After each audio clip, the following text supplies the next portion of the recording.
पाकिस्तान की एक सुनसान सड़क पर रात के अंधेरे में एक आदमी बदहवास होकर भाग रहा था।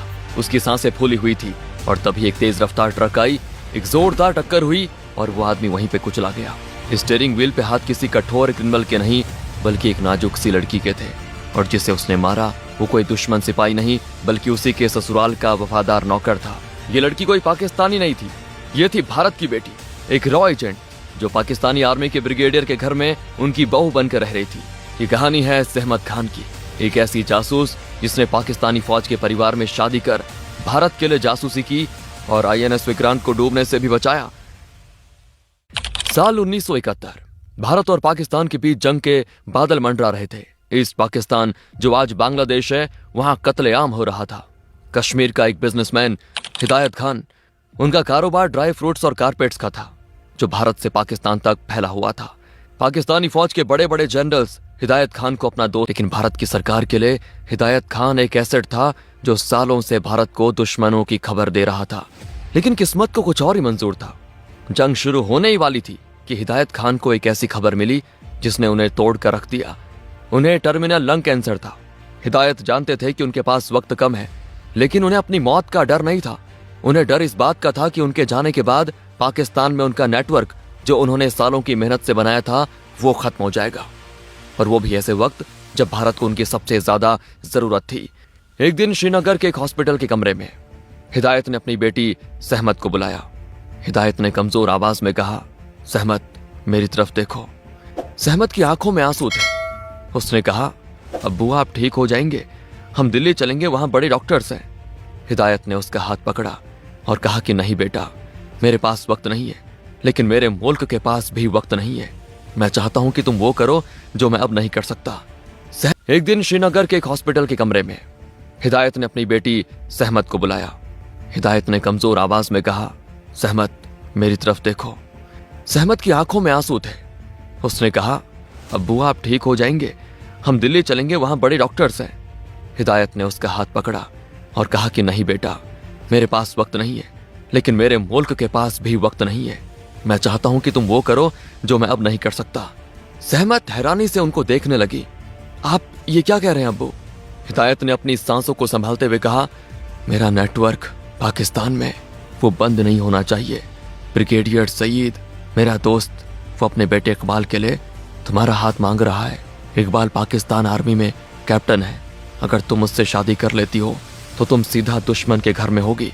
वहां से तुम वो सब जान पाओगी जो हमारी फौज को बचाने के लिए जरूरी है। सहमत कांप उठी, लेकिन अब्बू मैं तो कॉलेज जाती हूँ, मुझे अभिनव मेरी सगाई हो चुकी है।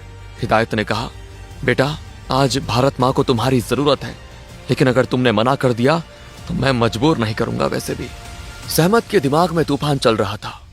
एक तरफ उसका प्यार, उसकी पढ़ाई, उसका आरामदायक जीवन, और दूसरी तरफ उसके मरते हुए पिता की आखिरी ख्वाहिश और देश का सवाल। लेकिन उसने अपने पिता की आखिरी इच्छा से सहमत होकर अपनी खुशियों की बलि देने का फैसला किया।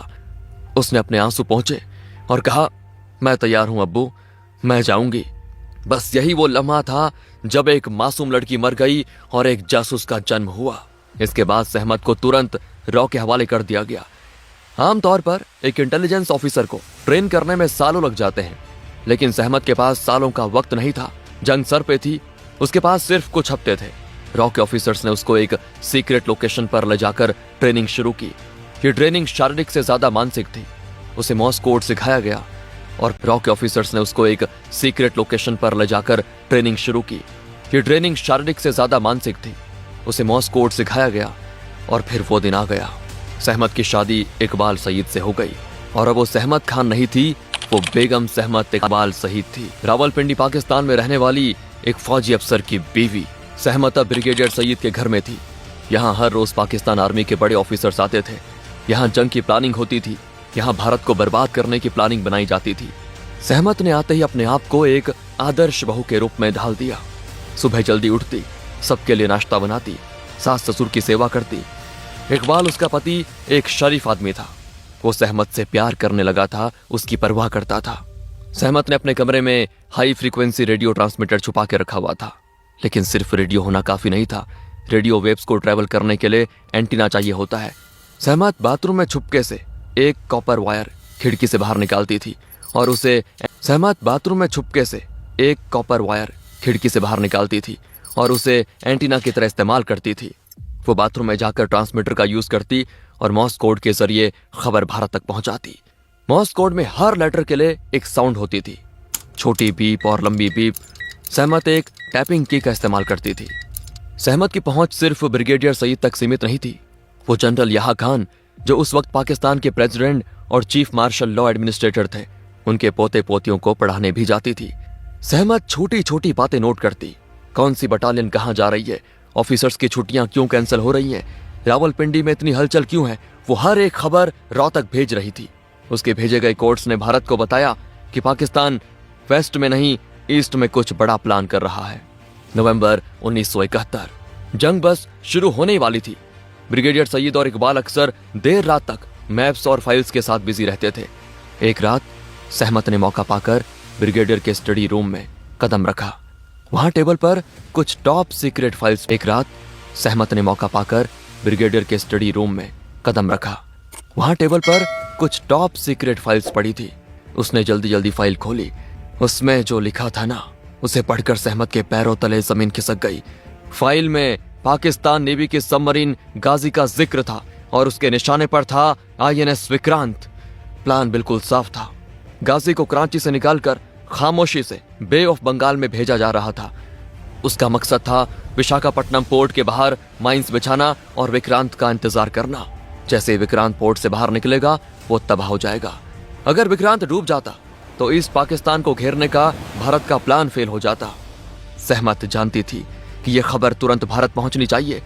उसने वो कोऑर्डिनेट्स, वो डेट्स और गाजी का पूरा रूट याद कर लिया और ट्रांसमीटर से मैसेज भारत भेजा। उधर भारत में रॉ और इंडियन नेवी के ऑफिसर्स के होश उड़ गए ये सुनकर। उन्हें शक तो था कि पाकिस्तान कुछ करेगा, लेकिन इतनी स्पेसिफिक जानकारी मिलना किसी चमत्कार से कम नहीं।